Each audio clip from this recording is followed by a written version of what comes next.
Esto es El Lavadero Network, porque la política sucia se lava en casa. Vamos ahora con Pedro Miguel, que se encuentra también aquí a mi lado y a quien le damos la bienvenida. Pedro, tienes el uso de la palabra. Muchas gracias. Gracias, legisladoras, legisladores, por la invitación. No creo necesario reiterar los muchos argumentos que se han vertido aquí a favor de la recuperación del control nacional de la industria eléctrica en todas sus fases, particularmente la reincorporación del SENACE a la Comisión Federal de Electricidad, de los imperativos de soberanía y seguridad nacionales, de la forma de garantizar de manera permanente precios accesibles a la población, precios de la electricidad, de la absoluta pertinencia de salvar a la CFE de la ruina a la que fue condenada por la reforma energética peñista. La despedazaron, la dejaron como Coyolxauhqui. La descuartizaron, 6 empresas a las que se les prohibió compartir información entre ellas, que no se podían pasar refacciones de una a otra. Fueron muy canallas, fueron de veras muy canallas de hacerle eso a la empresa que electrificó al país. Y también creo que es innecesario justificar más la necesidad de garantizar la exploración y el aprovechamiento del litio para el desarrollo y el bienestar del país. Esas razones son tan poderosas que ahuyentaron de este foro a los buitres energéticos. Iberdrola, Águila de Altamira, Energía Valle de México, Savi Energía, Fisterra, Minerautlán, Kimberly-Clark, FEMSA. Porque esas empresas no están en el terreno de las razones, como lo decía el Fisgón. No tienen más razón que la ganancia desmedida, la depredación y el pillaje. Las prácticas que fueron legalizadas por esa reforma peñista y que hoy tenemos que revertir de manera urgente por el bien del país. Esas empresas apuestan a otra clase de recursos para torpedear la iniciativa. Las campañas de falsedades y difamaciones, la intoxicación de la opinión pública, las presiones furtivas y desestabilizadoras. Dicen creer en las energías limpias, pero juegan sucio, muy sucio. Bueno, más allá de esos aspectos positivos, necesarios e indispensables, creo que a la iniciativa le falta resolver aspectos fundamentales en lo que se refiere a desarrollo sostenible, investigación y desarrollo, empoderamiento ciudadano, derechos de los pueblos, perspectiva de género y transición energética. Muchas de estas lagunas han sido ya señaladas en este foro. Ayer, por ejemplo, el 16 de febrero, por la compañera Paulina Garrido, la presidenta de la Unión de Cooperativas Tosepan. No me apena reiterar la necesidad de incorporar estos factores, más bien me alegra mucho unirme a un clamor que creo que es extender esta reforma eléctrica por ámbitos que no han sido tocados.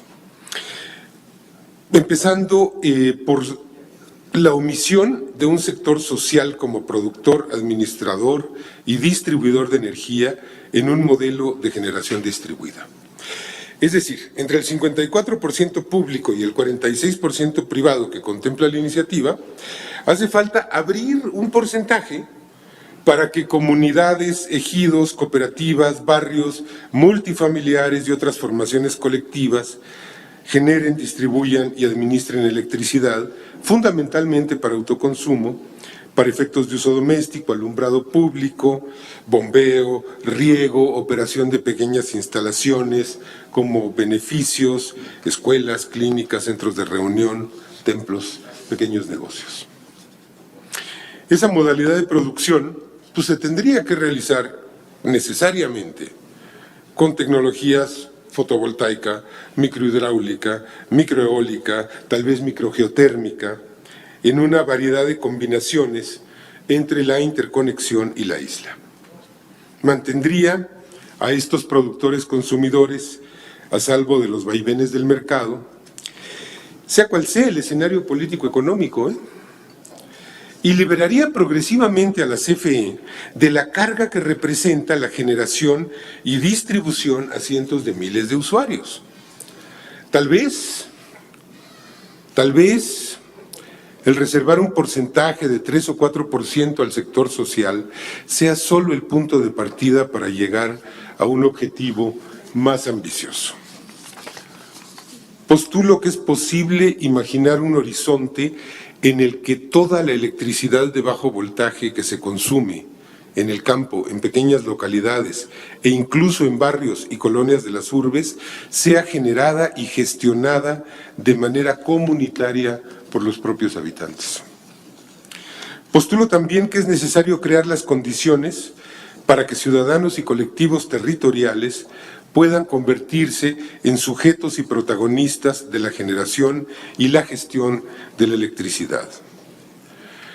Ello redundaría en una cultura energética inestimable, en el fortalecimiento del tejido social, en el impulso a formas de organización horizontales y verdaderamente democráticas, y a fin de cuentas, en un mayor bienestar. Y esto de la conciencia energética lo viví en carne propia, cuando entré en guerra con CFE, después del golpe criminal de Calderón a Luz y Fuerza, y tuve que empezar a generar mi propia energía y aprendí lo que significa que un foco esté encendido 1 hora y lo que significa que un horno de microondas esté encendido 15 minutos y lo que significa que haya solo que no lo haya. Esto sería además un freno a la tentación desarrollista enorme, a la tentación desarrollista de incrementar indefinidamente la generación y el consumo eléctricos, una tendencia que a estas alturas es claramente insostenible. Si la aspiración de países como el nuestro es disponer de la misma electricidad per cápita que en Estados Unidos o Alemania, vamos en ruta corta al suicidio planetario. Producir electricidad en unidades pequeñas y distribuidas es, en contraste, una contención a la fantasía de la electricidad sin límites. Decía aquí la compañera Alicia Landín que se prevé un crecimiento mayor al 6% de la demanda, y yo digo, no, a ver, espérense, tenemos que controlar ese crecimiento. No vamos a tener energía ilimitada y más y más y más para llegar a lo que está Estados Unidos, que es produciendo 25 toneladas de CO2 per cápita al año. En México se producen 5. ¿Queremos de veras eso? ¿O cómo vamos a producir las cantidades de energía que se gastan los focos de Las Vegas? Eso es una insensatez. Lo anterior va de la mano con el reconocimiento de los derechos de los pueblos, y aquí cito a Paulina Garrido, la compañera presidenta de la TOSEPA Antitatanisque de la Sierra Norte de Puebla. Por encima de los proyectos energéticos y la inclusión del derecho a la energía como un derecho humano fundamental, más allá de la visión de mercado, así tenemos que pensar. Y yo agrego, por encima de las razones de Estado, no solo del mercado, porque tenemos la experiencia del pasado reciente de megaproyectos gubernamentales que han sido tan depredatorios y tan violatorios de los derechos de los pueblos como los megaproyectos privados. La compañera Paulina habla desde la experiencia de lo que intentó hacer la CFE en 2016 en las afueras de Cuetzalan, de poner una subestación disque para darle energía a la población, cuando era para surtir de energía a una inmundicia de minería a cielo abierto a 120 kilómetros de allí. Ese plan ya se modificó, afortunadamente. De esas experiencias amargas surgió la oposición al progreso y al desarrollo a toda costa, que con frecuencia han sido sinónimos de la destrucción del entorno natural y social. Y hoy esta legislatura tiene en sus manos la posibilidad de conciliar las necesidades del desarrollo nacional con lo que los pueblos nahuas de la Sierra Norte de Puebla llaman el Yecnemelis, que puede traducirse como la vida buena. Conciliar eso, me faltan 2 párrafos.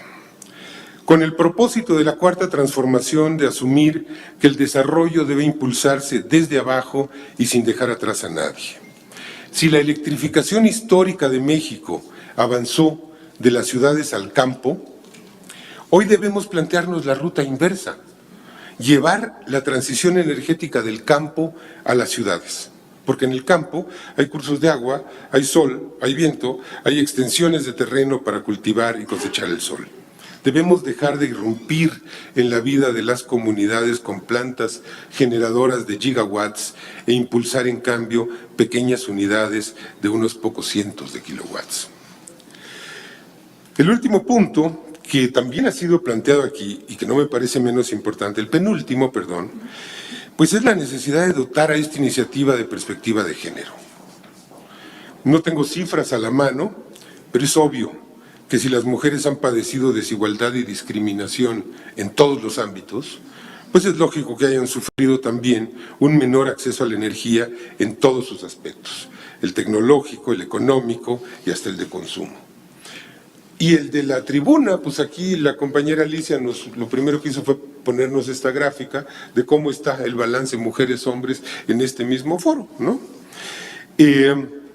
Pienso que sería imperdonable alentar la conformación de unidades colectivas o comunitarias de generación, gestión y distribución sin garantizar legalmente la igualdad sustantiva en todos y cada uno de sus aspectos. Y para finalizar, expongo la necesidad de asegurar condiciones en el texto de la ley para que la transición energética no se traduzca en una mera importación masiva de insumos y materiales, sino que dé pie a una robusta tarea nacional de investigación y desarrollo a fin de impulsar tecnologías propias, generación de empleos y reindustrialización del país. El impulso a la investigación y el desarrollo no debe quedar fuera de la iniciativa que se debate. Muchas gracias por su atención y termino diciendo con toda la convicción que la reforma eléctrica va. Gracias. Y con los canales.